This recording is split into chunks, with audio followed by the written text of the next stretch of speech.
Il y a 35 ans, je m'investissais beaucoup dans mon travail et j'étais insatisfaite de ne pas en être heureuse en proportion de ce que je donnais. Mon patron, à qui je m'en suis ouverte, m'a invitée à chercher le bonheur ailleurs, en Dieu.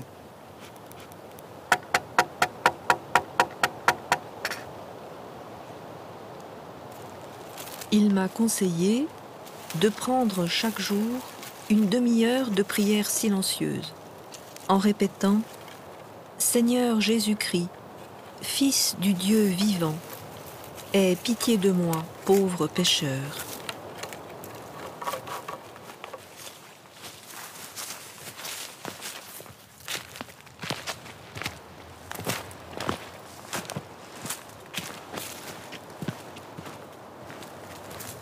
Assez rapidement, je m'aperçois que cette invocation a une vie propre en moi. Jusqu'alors, je concevais Dieu comme un être abstrait. Je découvre qu'il est amour, qu'il m'aime personnellement et que chacun est le plus aimé.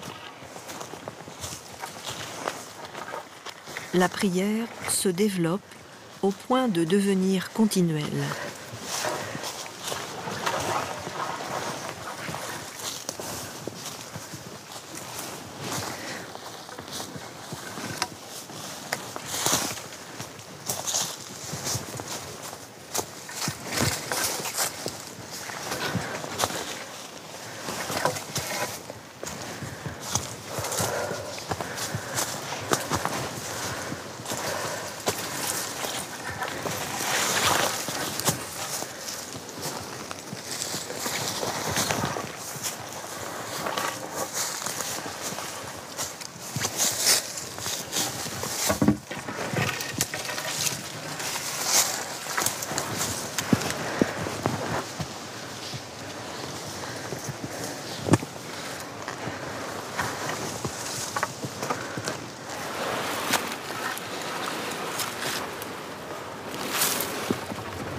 Dieu est devenu pour moi la personne la plus importante.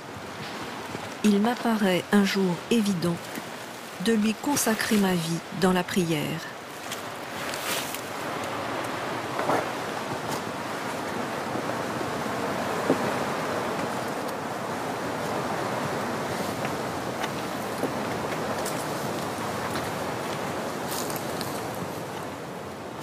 Ayant découvert Sainte Thérèse d'Avila et Saint Jean de la Croix, je pense entrer au Carmel. Mais durant l'oraison, je m'entends dire « Je te demande de me suivre dans la solitude d'un ermitage. »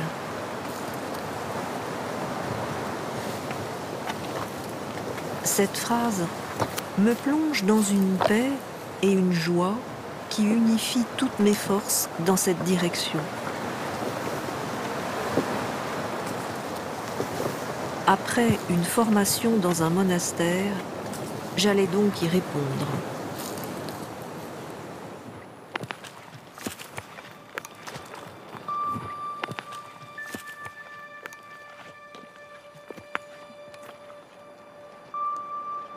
La recherche d'un ermitage m'amène dans les Alpes.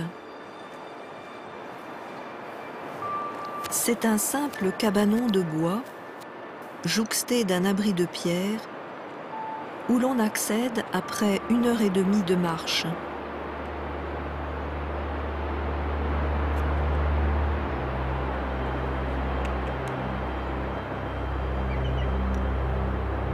Quitter la vie citadine pour vivre là-haut fut un changement de vie radical.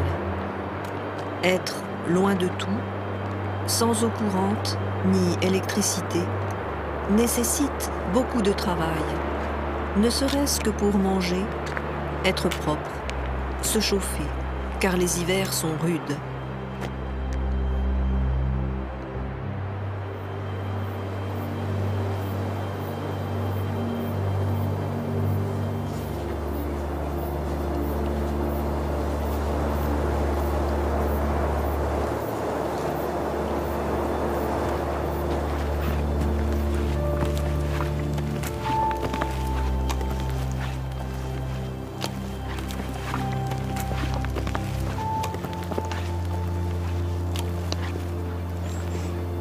Je n'ai pas choisi ce lieu, mais j'y ai été conduite par Dieu et j'ai accepté d'y vivre.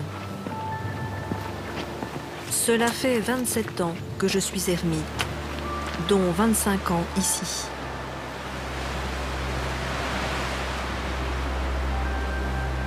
Je peux vivre ce grand dépouillement parce que la grâce de l'appel de Dieu est encore plus grande.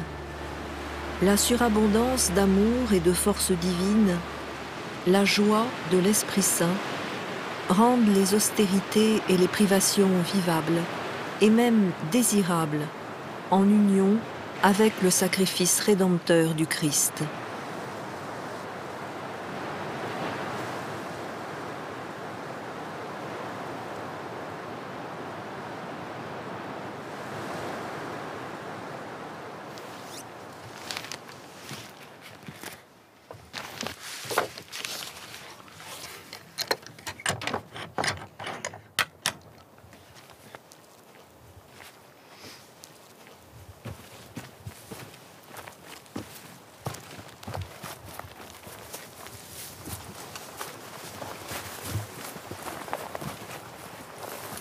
La prière structure ma journée et les nécessités de la vie s'organisent autour. Une vie de prière qui n'est pas une affaire privée, mais une vocation en Église.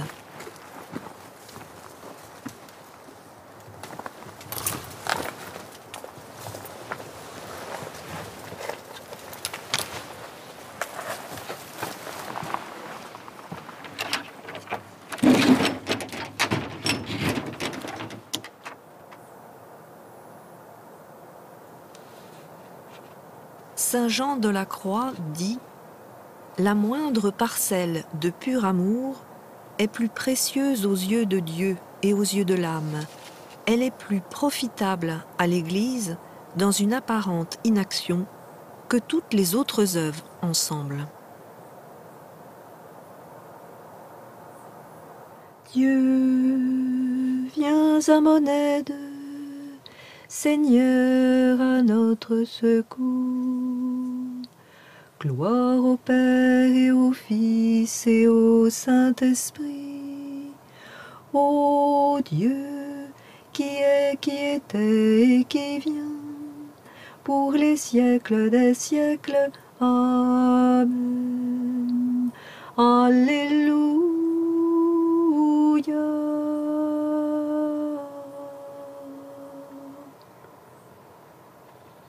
Ô cœur tendre de Jésus, qui s'est laissé ouvrir dans ta douceur, je viens déposer mes tourments et me reposer vraiment.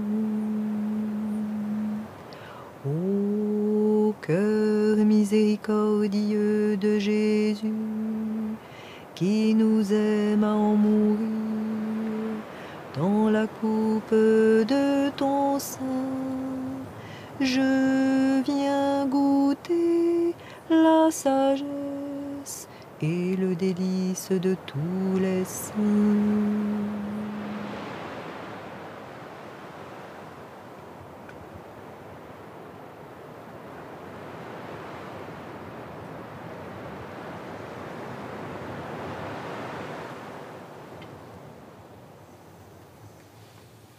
Habiter au creux du rocher, c'est habiter au creux de l'amour de Dieu. C'est là que Dieu veut entendre la voix de ma prière en me faisant participer à sa beauté. Et ce qui me frappe dans cette histoire où Dieu a eu l'initiative du choix du lieu, c'est l'importance qu'il donne au réel et au concret.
mon quotidien me rapproche des millions d'hommes et de femmes qui peinent dans le monde.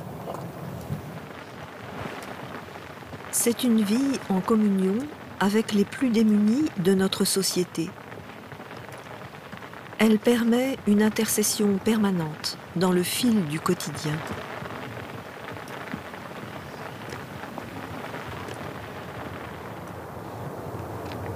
Cette grande austérité n'est pas une punition, au contraire.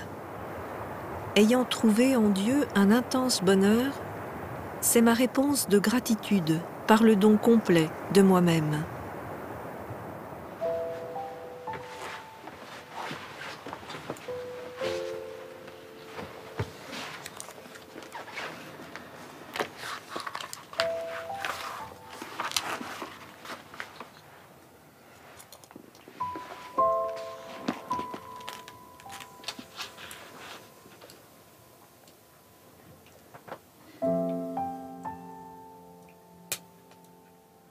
Se dépouiller de soi et de ses avantages donne toujours plus de connaissance intérieure du mystère d'amour de la croix. Le dépouillement de ma vie confère une union au Christ Sauveur qui prodigue bienfaits, guérison et rend participant de sa vie divine.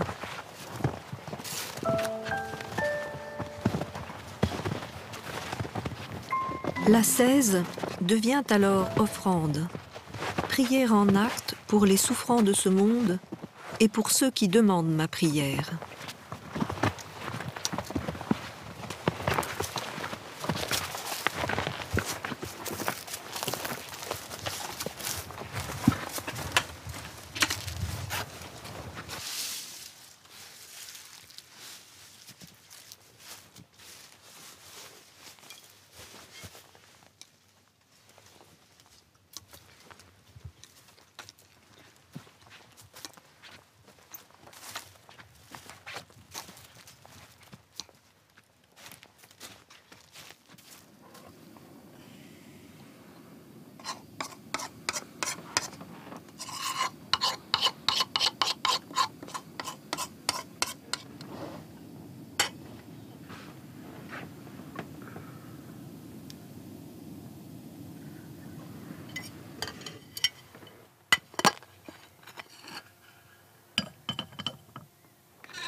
Pendant des années, je me suis obligée à une discipline stricte, avec des horaires fixes comme en communauté.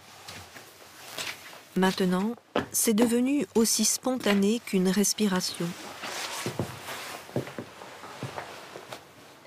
Ces moments sont intégrés.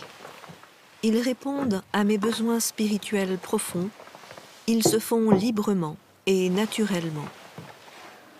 Voici le pain qui donne la vie, le pain vivant descendu du ciel.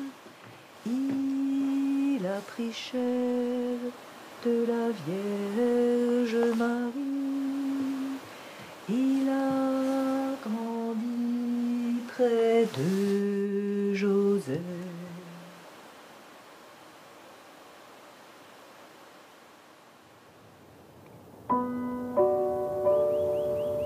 En ermitage, l'union à Dieu est le but de l'oraison continuelle. Pour se laisser transformer en lui sous sa conduite. Ma vocation est, dans l'Église, une offrande instant après instant à la volonté de Dieu.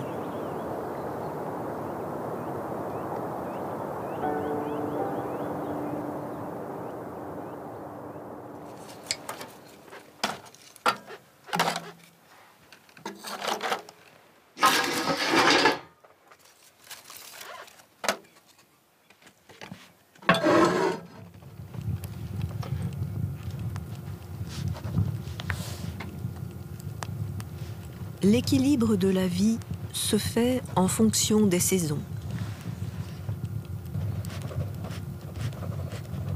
Les longues journées d'été permettent de faire les travaux en extérieur.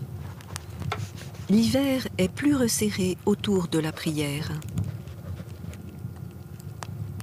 Cet alignement sur les saisons introduit l'âme dans une évolution lente, presque imperceptible, qui parle déjà d'éternité. La perception de la présence de Dieu est très différente la nuit, plus posée, profonde. Hors l'espace et le temps, vraiment inscrite dans une perspective sans fin avec Dieu.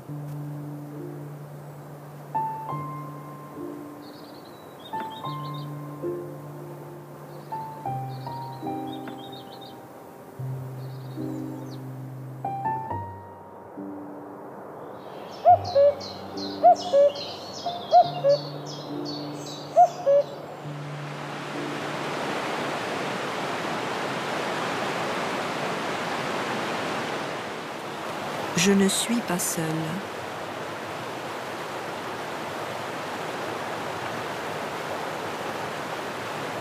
La vie de solitude et de prière continuelle est une vie habitée par la présence et la conduite de Dieu.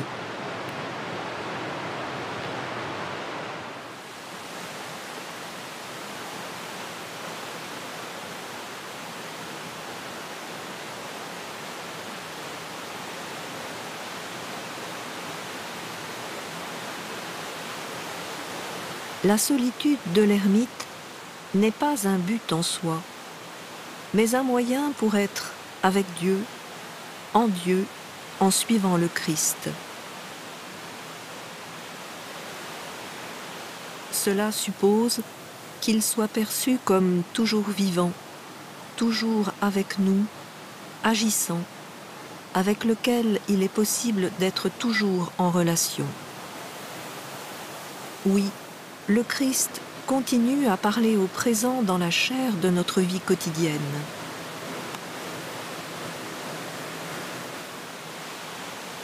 Et pour qui lui adresse un incessant regard de foi et d'adoration, il est possible de converser sans interruption avec lui. Cette conversation dans la chair, c'est l'oraison continuelle, vivante.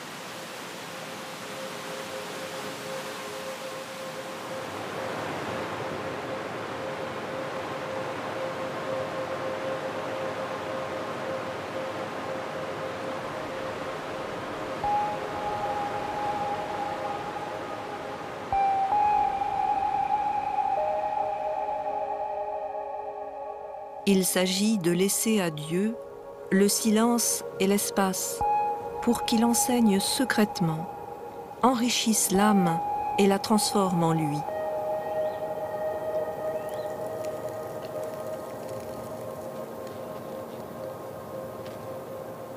Sainte Thérèse d'Avila parle de l'âme comme d'un château où Dieu réside en la demeure centrale. L'oraison est la porte de ce château.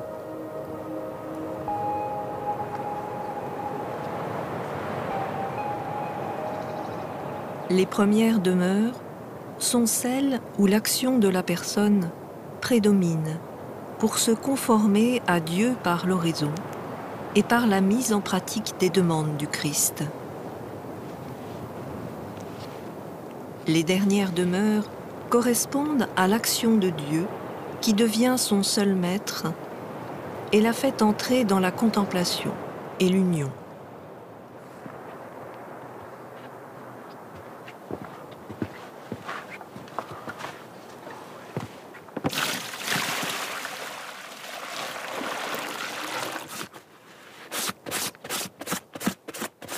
L'ermite reçoit des grâces d'union décisives, inoubliables, mais traverse aussi de redoutables nuits qui purifient, secouent, affermissent, détachent de soi pour ne se fier qu'à Dieu.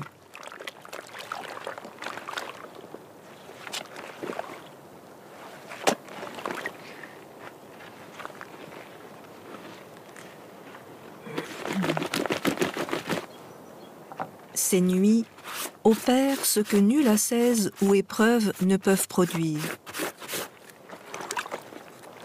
Mais ce n'est qu'un passage vers l'union de Dieu et de l'âme. Une union avec celle qui devient l'épouse et où Dieu manifeste sa joie.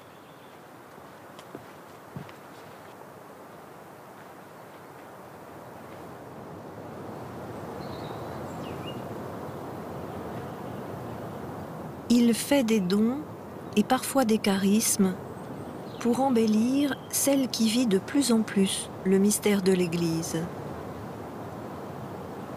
Alors, toute situation et personne sont envisagées dans leur mouvement vers le Père, par le Christ et dans l'Esprit.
Le primat de la relation à Dieu et le grand dépouillement font de la vie érémitique une anticipation de la vie éternelle.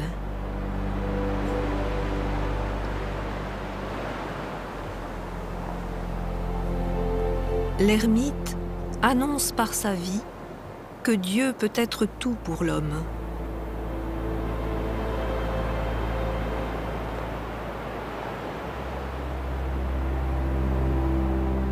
La vie intime de Dieu est béatitude. Elle est notre destination ultime.